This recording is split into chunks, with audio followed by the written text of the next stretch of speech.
Exercice 2. On a une lentille mince dont la première face est plane.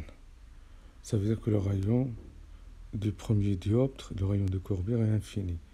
Dans un objet réel situé à 1 mètre, donc ça veut dire que P égale à moins 1 mètre, de son sommet une image droite. Gamma est positif, 2 fois plus petite que l'objet.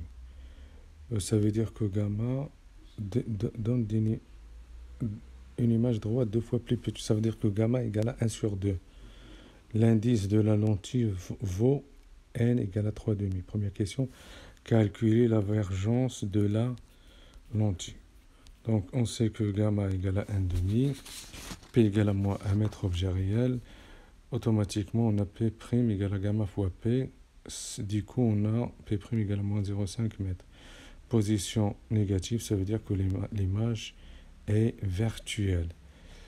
La relation de conjugaison donne la divergence de la lentille. On a 1 sur P' moins 1 sur P égale à phi. On en déduit que phi égale à moins 1 dioptrie. Donc c'est quelque chose qui est négative. La lentille est donc divergente. On nous demande dans la deuxième question de calculer le rayon de courbure de la seconde face. Donc comme je l'ai dit, le rayon de courbure de la première face est infini étant donné que le premier dioptre est plan. Maintenant, on a phi égale à n-1 facteur de 1 sur r moins 1 sur r'.